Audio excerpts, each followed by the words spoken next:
cut those lines there, grind that out, and then I'm going to grind all that away down here to bevel it down to the cutting edge on this side, and then I'm going to bevel a little bit of this back here.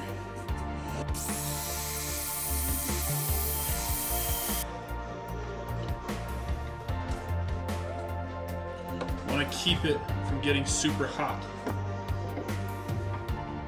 If it gets super hot, then you'll lose the temper from this steel.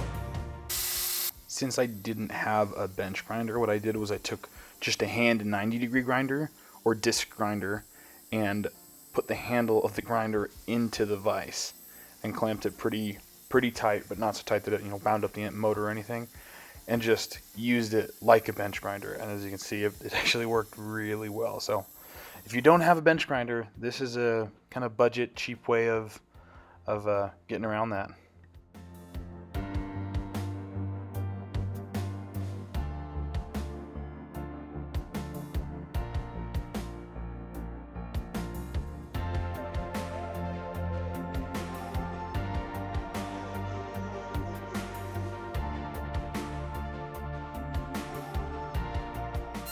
The other nice thing about having a bench grinder or this setup that I did is as you grind and the metal heats up, you're able to just easily dip it into water like I'm doing right there into that pitcher of water.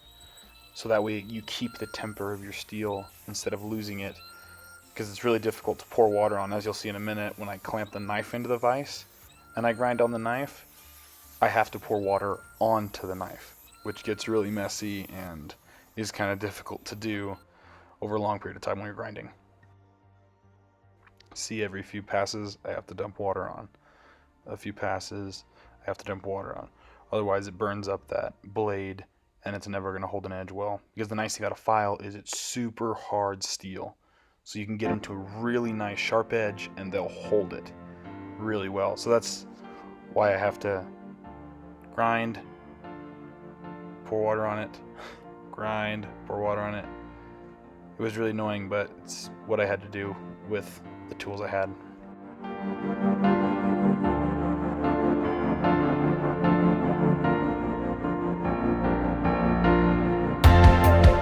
Okay, so I put the handle on it. I pinned one. Drilling through a file is super difficult. I had to get rid of the temper in this, so I heated it up, keeping this part underwater, and then let this cool slowly to make it softer. And this hole went through really easy. I tried to drill a hole here, wouldn't work, and so in the end I just made this hilt out of purple heartwood. This is Ipe wood, so it's super hard. They use it for decks. And then I used Gorilla Glue to do the handle. That's why it looks nasty right now, but in the end Gorilla Glue is the best stuff for building handles like this. So here's it at its halfway mark. So I jumped the gun and I finished that handle, just carved it and sanded it smooth, and then just kind of burnished it with a piece of smooth steel, so that's why it's nice and shiny. Pin in this, and I'm making the sheath. What I did was I cut these blocks out and then carved out the shape that the knife will go in and numbered them. 5, so I've got 1 through 4. Now I'm going to keep doing 5, 6, 7, 9, 10, 11. Okay, so I'm wrapping the knife in cellophane so the glue doesn't get on it. Hopefully it will still fit. And it's not going to want to do what I want it to do.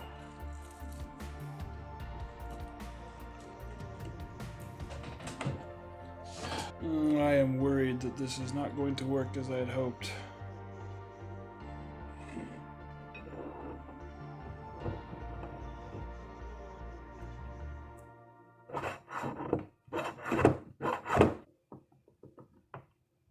Alright, so now I'm going to clamp it, just the knife in there. I'm going to clamp it together and let it dry. Once it's dry, I'm going to carve away the wood, sand it down, grind it down, and then hopefully we have a nice slatted Look. You found it! My wife is awesome.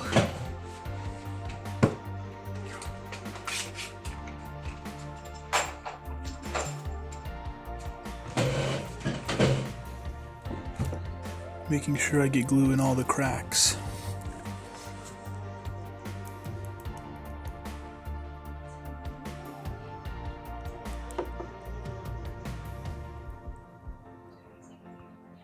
There we go.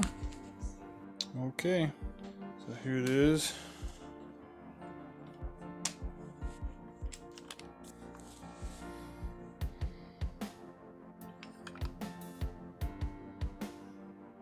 Today I just finished sanding this down. Again, with same 9-degree grinder I used to grind the blade out on this guy. I used to grind out on this. And there you are. So now I'm going to keep sanding it, and I'm going to oil it. So here we go.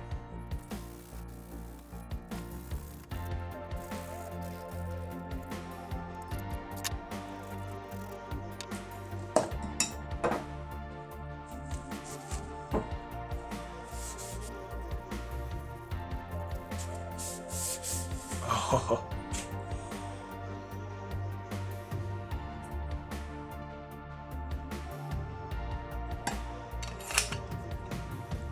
Look at that. Oh, that's beautiful. I'm going to try and buff this with my buffing wheel and see how it works.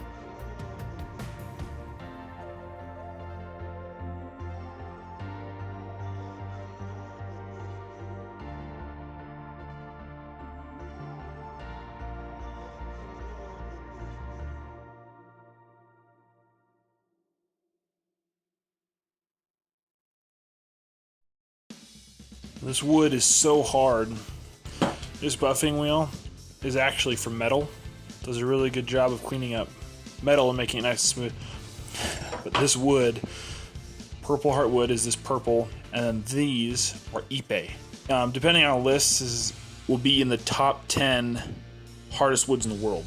So Ipe is super hard, so that's why you get this nice, really shiny look. Even going with the sander, it just burns up the sander and turns it black, so it took a long time to try and get a lot of that black away. But I'm really liking how this turned out with the layers of wood. I'm making the sheath out of this. I've cut a strip, sewed it together right there. Just cutting holes and sewed it together. I used a rivet to rivet on this strap. I've cut notches for these straps. Looking pretty good. So I strapped, and I'm Gorilla Gluing the strap to the back of this sheath.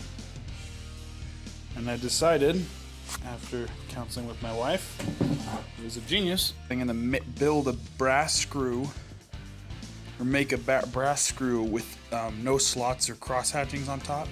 It's just gonna be like a big bead on the back. And I'm gonna run it in on an angle, going at this angle, so that way this can, cut a slit and it'll go over it, be nice and tight.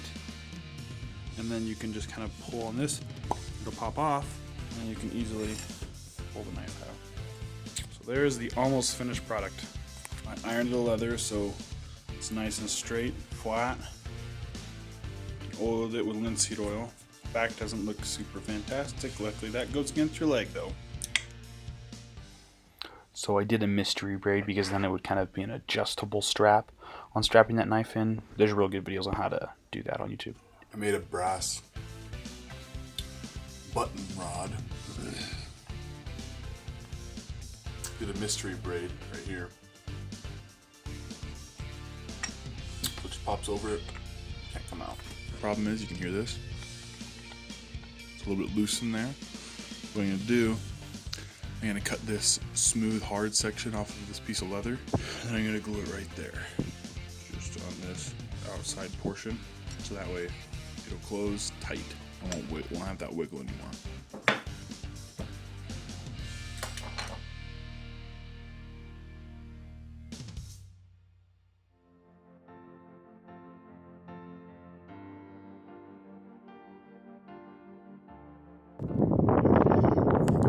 So here it is.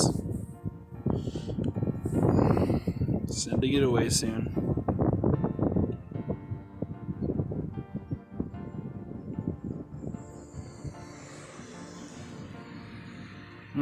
It's beautiful. Gosh darn it. Anyways, here you go.